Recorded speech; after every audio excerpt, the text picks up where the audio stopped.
Hi everyone, my name is Sarah Hooghuis. I use she, her pronouns, and I am Audubon Vermont's Outreach and Education Americorps member. Usually I'm outside at the center teaching environmental education to our visitors, and I also run a few different volunteer programs and community science projects. If you aren't familiar with Audubon Vermont, we are a part of the National Audubon Society, which is an environmental nonprofit organization working to protect birds and the resources they need to survive. Our 250-acre nature center is located in Huntington, Vermont, and we're open 7 days a week with 5 miles of trails. So come and visit us sometime if you are feeling like you want to get outside during this wild pandemic time and enjoy the outdoors at the Audubon Center. But that's enough about the land we have. I'm here today to talk to you about the signs of the seasons in Vermont, and we're going to learn about this thing called phenology. Maybe you've heard that word before, or maybe you haven't. If it's new to you, totally fine. We are going to jump right in and start with a video that I think does a really good job of not only defining phenology with words and visuals, but also showing its connection to climate change and how it can help us study how climate change is impacting where we're living right now. So I'm just going to start this video.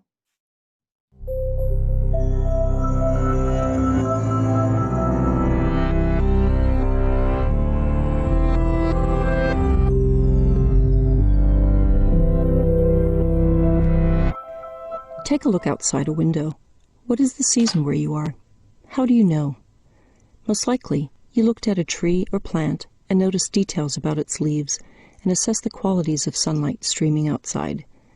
Observing the timing of biological events in relation to changes in season and climate is called phenology.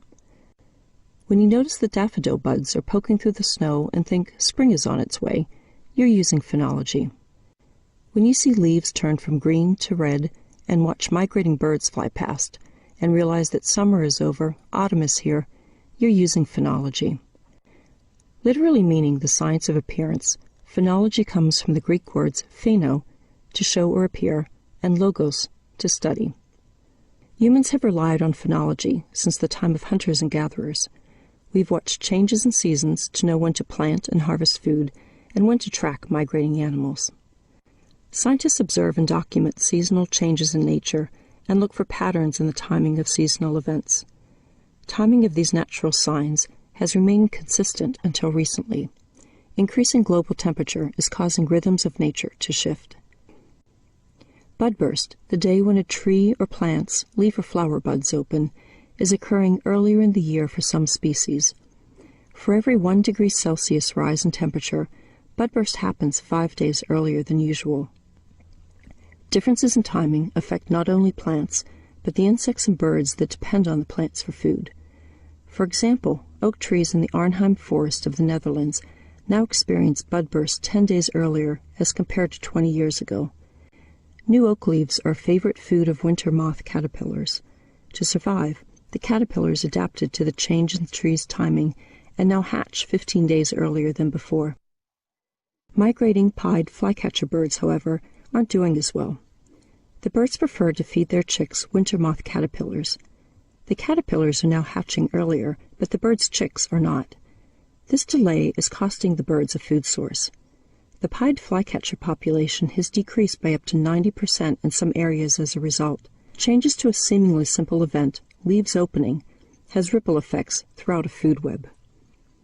Earlier bloom times can also have an economic impact. The famed cherry blossoms in Washington, D.C. are blooming 5 days earlier than before. Since the cherry trees are blooming earlier, the blossoms also fade earlier, frustrating thousands of tourists who visit for the Cherry Blossom Festival. High school marching bands plan all year to attend the parade and perform surrounded by a majestic white canopy.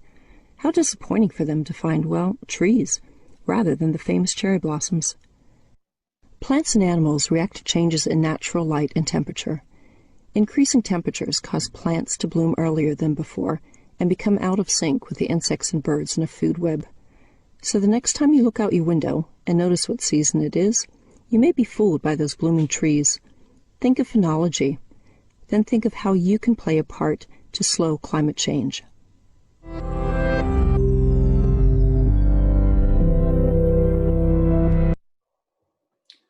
All right, I hope that video cleared up what phenology is if it was totally new to you. I think that it's a great video that gives some funny illustrations sometimes to show how phenology is impacting the natural world around us. And across the world, many spring events are occurring earlier and earlier, and fall events are happening later than they did in the past. And not all species and regions are changing at the same rate, so that leads to mismatches. Maybe our events in the fall are happening a little bit earlier than maybe other regions in the country are experiencing. And phenology allows us to see what changes are happening by region and create separate data sets for those regions, which is really cool. During this video, I was reminded during the cherry blossom part where they were saying there's economic impacts to phenological events arriving earlier or later, because all these tourists would come to DC wanting to see the beautiful cherry blossoms and they would be disappointed. And I'm thinking this year, the cold snap that happened, we had such an early frost that our leaves peaked about a week ago. And I wonder if maybe leaf peepers are going to come up this year and be a little bit disappointed that they seem to have missed the peak foliage. They still look really nice, but they're just not as bright anymore. All right, so you're gonna have about 30 seconds or so to write in your own words what phenology is. After hearing a little bit of what I had to say and the video, I'm fairly confident that you can create an awesome working definition. So go ahead and take that 30 seconds.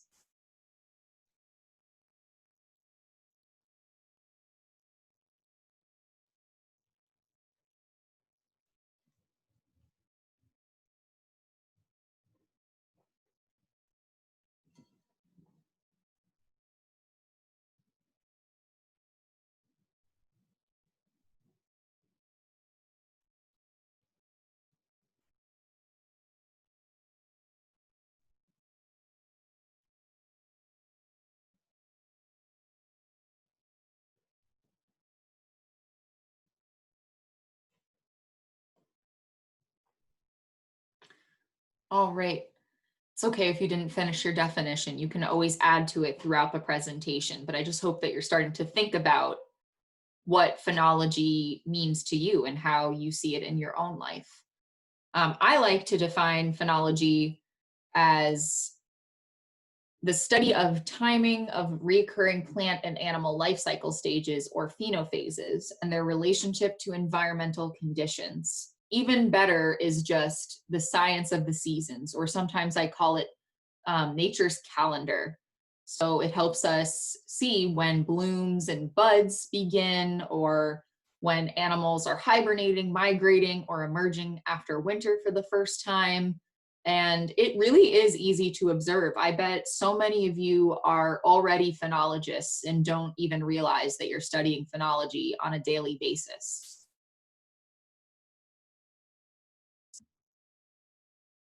So why phenology? Why do we care about tracking phenology when there are so many other nature apps and different ways to learn about what's happening outside? I think that phenology offers a unique data set because if you're familiar with iNaturalist, while it's a great app, I use it all the time to discover what species are outside. If you're unsure, you can just take a photo of it and then it does a search for you and matches your photo with the species that they have in their data that matches the best. And then they also mark your location. So that app is tracking location and species, but not necessarily what life cycle stage or phenophase that species is at.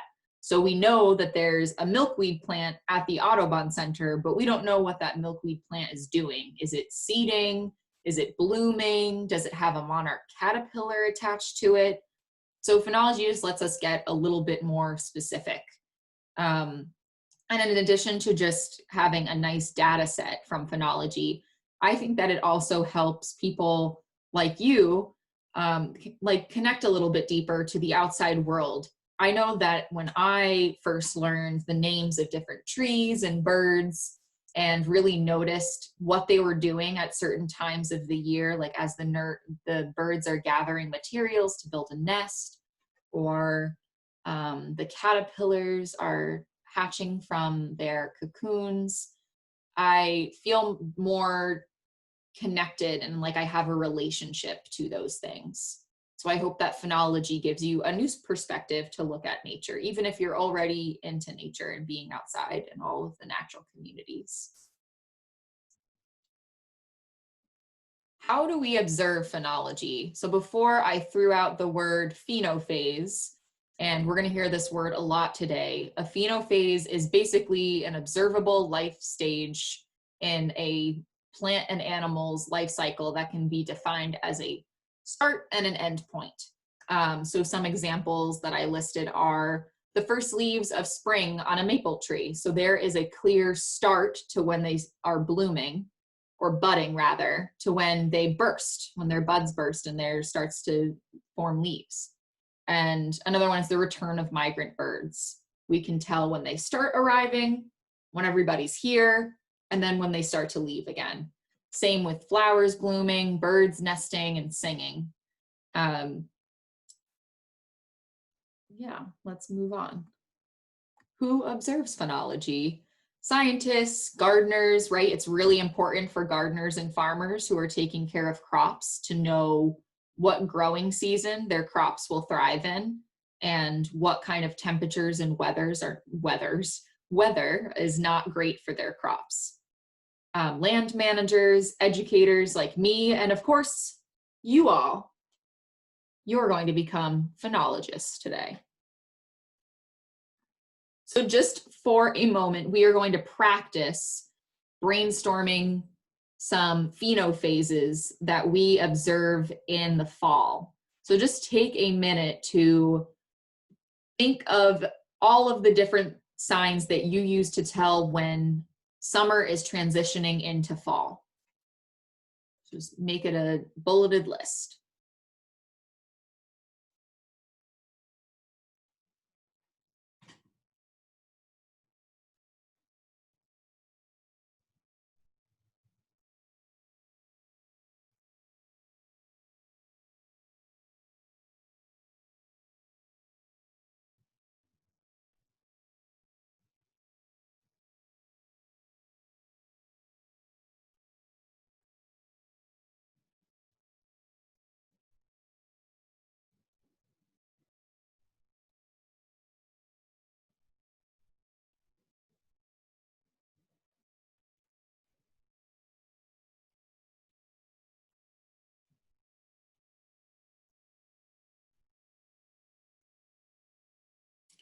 All right, I'm going to stop you where you are in your list. I'm sure you could think of many more. And I'm going to show you what I think of when I think of fall and summer, or summer transitioning to fall. Leaves, of course. So these photos show the life cycle of a red maple tree's leaves. And you can tell that that second to last photo is the season that we're in right now. That's fall, where the leaves are turning kind of like a nice crimson color. That's really beautiful. So I'd be surprised if you did not write leaves changing as one of the signs that you use. I wish that I could hear all of the other signs that you look for. Some of the ones that I look for are birds migrating as it gets a little bit colder, maybe towards the middle or end of fall. Of course, my garden plants and all of the pretty weeds that I like goldenrod and aster and Joe Pye weed, are starting to turn to seed and die. Milkweed is seeding, and milkweed seeds are super fun to throw up in the air and help spread the seeds across the field. You should totally do that if you haven't before. There are so many, but this is just probably the most quintessential one that we can think of about fall, are brightly colored leaves. Okay, so you should have a data sheet that kind of just looks like a bunch of columns and rows. One says deciduous plants at the top of it, and the other one should say songbirds. So I want you to grab the deciduous plant data sheet, and we're going to work through it together before we do an activity where we're actually going to use it. So on your sheet, you'll see that it lists a bunch of things that a plant could be doing. These are all of the phenophases that it could be in. So we have breaking leaf buds, leaves, increasing leaf size, colored leaves, falling leaves, which I just like to bunch all together into the leaves category. Flowers or flower buds, open flowers, pollen release, can all just be lumped as flowers. Fruits, ripe fruits, and recent fruit or seed drop can just be lumped into fruits. And that last one, sometimes folks get confused about recent fruit or seed drop. That means, in oak trees, acorns are starting to hit the ground. You would write down that that's a phenophase that's happening right now. We are going to look at the different phenophases of a sugar maple so that you can see them up close and personal before I put you to the test. So starting from the top left and then working across the row, we have breaking leaf buds. The next one's leaves. The third one is increase in leaf size. You can see that some of them are a little bit glossier and smaller. Those are the newer ones. And then the larger ones probably bloomed a little bit earlier. And then we have flowers or flower buds. That's what all those stringy green dots are. And then the flowers are opening on the bottom left. Then we have our fruit, our samaras, and then the fruit ripens and turns kind of a brownish color, and then soon after drops from the tree. And then finally, we have our colored leaves, which is where we are right now. So just take a second, soak all of this information in. I know that it's a lot. And then we will look at a different kind of tree and try to decide what phenophases are showing in each picture that I give you.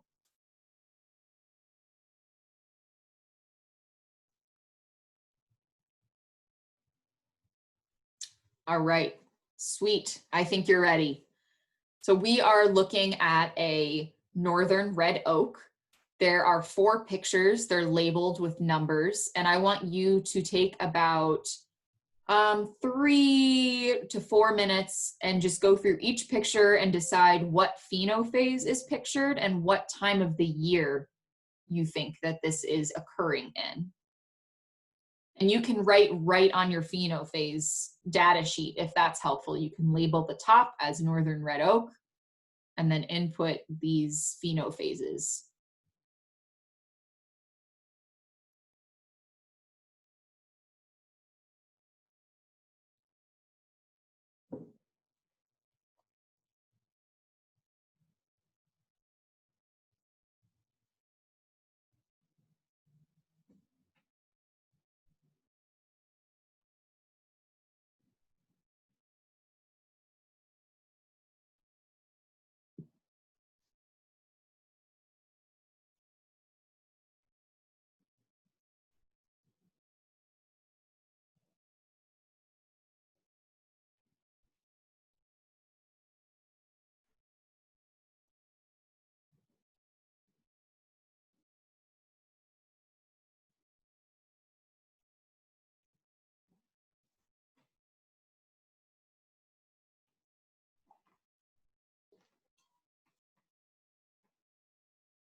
We'll have just over a minute left.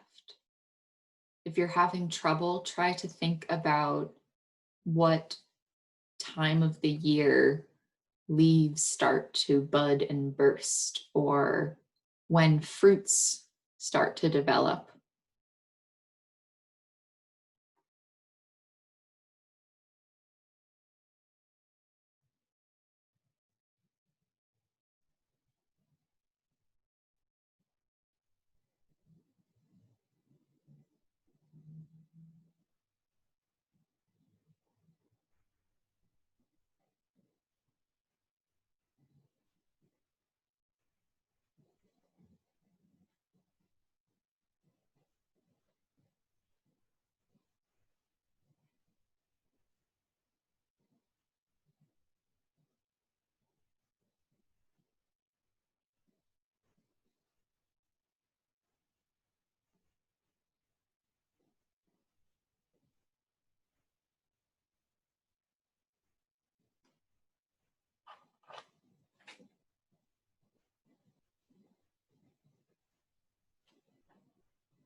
All right, we're going to pause there, even if you're not quite done, and go over them together. So in this first photo, we have a nice close-up of a bud, and from what I can tell, the end looks like it's splitting open a little bit. So this is a breaking leaf bud. And then the second one looks like it's the top of an acorn. So this tree must be fruiting. It has fruits on it. This third one is a little bit tricky. It's very similar to one of the photos I showed you for the sugar maple tree. And those are lots of tiny buds along a green, stringy plant material. So this was flowers opening. And then the last one, I hope you got because it's happening right now, are colored leaves. And for number one, breaking leaf buds, that usually occurs during the spring. Fruiting usually happens in the summer. I like to remember that by thinking about when blueberries and strawberries and blackberries and all those delicious fruits are in season. It's usually the summertime in New England. And then 3, flowers opening. That could really be summer or spring, depending on the plant. Some plants are late bloomers. And then, of course, that last one is colored leaves in the fall. So we're going to do a similar thing with an animal. We're going to do the northern red cardinal, a songbird. And just like the deciduous plant data sheet, there are different categories that you can lump these phenophases into. So under activity, we have active individuals, which active individuals basically just means that the bird is doing any normal bird thing, like flying or hopping along a branch. It's walking on the ground. It's just active.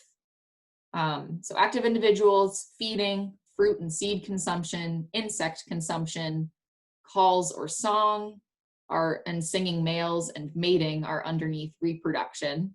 And then nest building and unfortunately dead individuals are under development. And last but not least, individuals at a feeding station is labeled as method.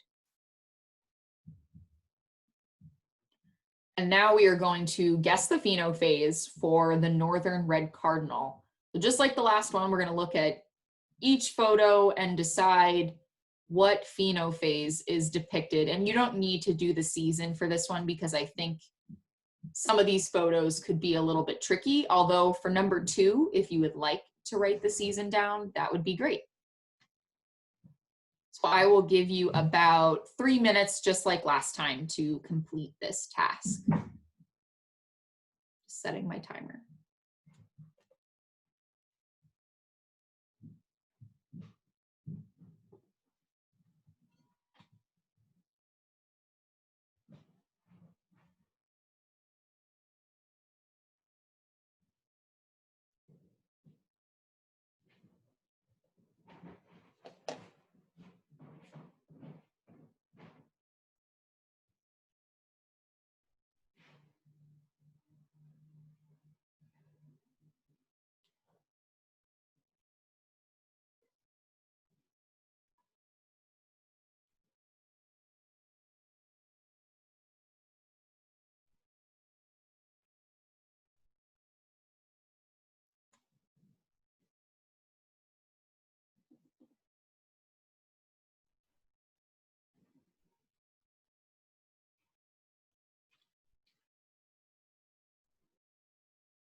All right, we'll have about 1 more minute.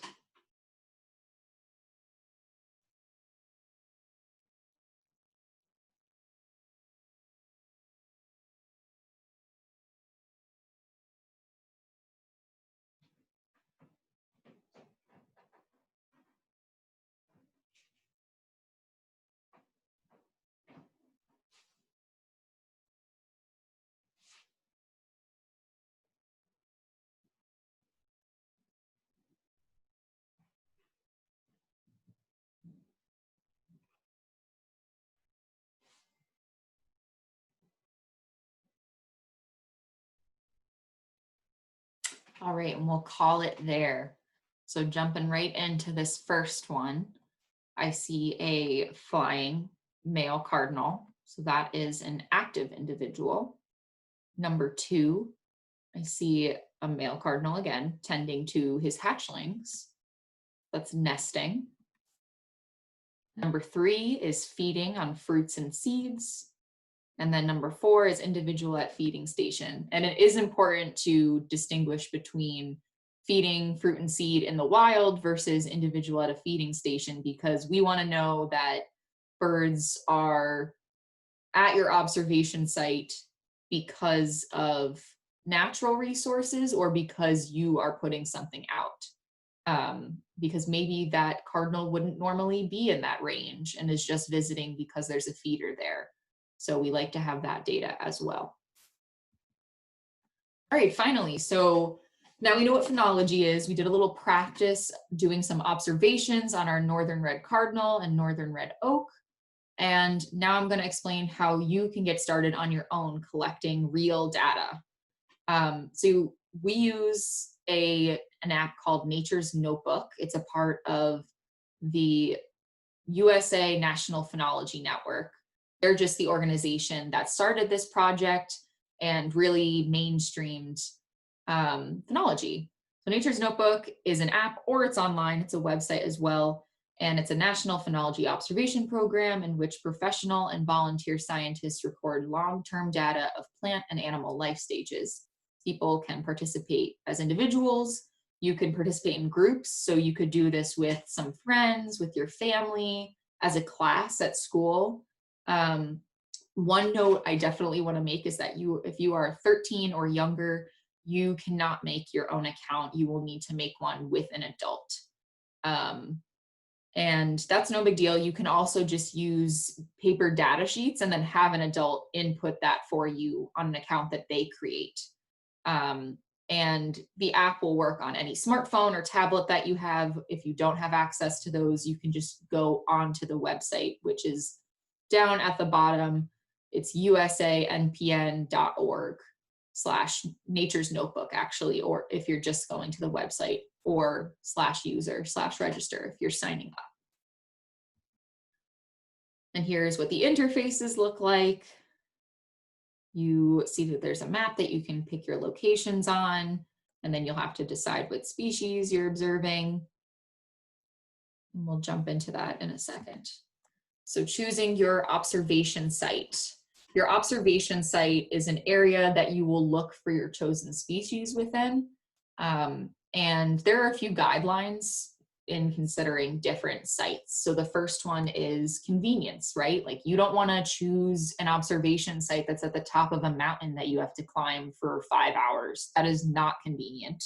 You want it to be close by and accessible.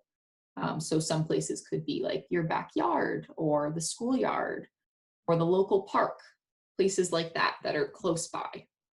You also want a representative location. So the place that you're observing should be similar to the natural environment within your area. Then our last one is uniform habitat.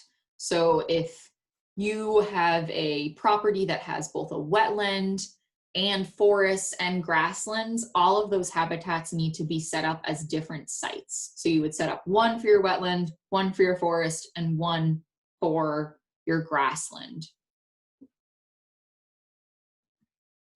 And how often should you be making an observation? Really, anytime you can is great. It's most ideal to make it at the same time of the day once a week, just so we have that controlled data. But whenever you're able to get out and fit it into your schedule is great. It's always better to make an observation than not at all.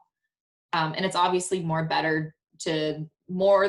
the better during the fall and spring, because that is when things are changing super quickly. We have leaves bursting and migrant birds arriving, or right now we have leaves falling and migrant birds leaving. So the more the better during those seasons. All right, and then site selection. Like I said, you could do it in your yard, local park, schoolyard. You could go to a nature center like the Audubon Center if you live nearby. But one note about that is that if you are observing on land that does not belong to you, you should ask before leaving any kind of marker next to your species, because sometimes people that manage different landscapes have rules about flagging tape or postage that can go up on plants. So just ask and see if you can put something up. I'm sure it's not a big deal. All right, and then our fourth step before you're going out to your site is that you need to decide what you're going to look for at your observation site. So you can choose plants or animals, or you could choose both. Some of the plants of interest are sugar maples and red maples because they produce our maple syrup. And Japanese knotweed is an invasive species that is not native to Vermont. And we want to collect data about that because it grows all along our waterways, and we want to know where it is so that we can eradicate it or get rid of it. Some of the animals I listed, of course, I had to throw in a few birds, are white-breasted nuthatch, the eastern bluebird, bald eagle, white-tailed deer, and monarch butterfly. And some tips for observing plants: you need to observe the same individual plant every time you visit your site. So if you're going into your backyard and you have a sugar maple back there, you're going to that same tree every single time. You're not going to go to a different tree in your yard. We want the data on that specific tree. It's a little different for animals because obviously you can't really tell the difference between two different robins. So really all that's important is that you are looking for your selected animals when you're at your site. And it's also really important to note whether you saw it or not, because if you don't see the robin that you're looking for, that doesn't mean that you shouldn't fill out your data sheet. We still want to know that there's no robins there. That's important to know. So whether or not they're present, you will still complete a data sheet. All right, and number 5 is go outside, have fun, and start observing, because you are doing awesome work. You're going to help add to a national database that will help us understand climate change a little bit better. And my dream is that we will input enough data about Vermont that we can really understand what is happening here right now and how we can best prepare for the changes that are to come. And the data that you collect is actually helping scientists all over the nation and the world write reports about climate change. So some data that was collected by just average citizens like you ended up in these national reports, like the US National Climate Assessment, the climate change indicators in the United States. Volunteers helped us learn that leaf onset in the Northern Hemisphere is triggered by daytime temperature, and lots of other patterns that we're able to see is because people like you are willing to volunteer their time and go study the phenology of these species. So we need you to make progress. And lastly, if you're feeling very overwhelmed by all this information, but you're interested in phenology, you should just take it a little bit slower and make a phenology journal. This is basically just a notebook that you dedicate to observations. So on each page, you'll write the date and the time of the day. And then you'll write down the different animals and plants that you see, the weather conditions, and any other things that you think are important to note about that day. You can see in our example from a student that on St. Patrick's Day, they saw a bunch of birds and different mammals. It was 38 degrees Fahrenheit and cold. and the ground was wet and cold with nothing new growing from it. And then there's a little illustration of a tree during stick season. So this is a great way to just create your own records and start putting together those patterns yourself if you don't feel like you want to make an user for this new app. And lastly, if you have questions, please contact me. This is my email below. I'm more than happy to help you set up an account, answer any questions that you have about phenophases or where you should be observing. At the Audubon Center, we're actually going to start hosting phenology walks where we talk about the phenophases that are happening on our property. So look out for those. I'll be leading them, so you can join me on a little walk through the woods. And yeah, I hope that you've learned something new today above all else, and that you're feeling empowered to add data to help us understand how climate change is impacting Vermont and the country and the world. So thank you.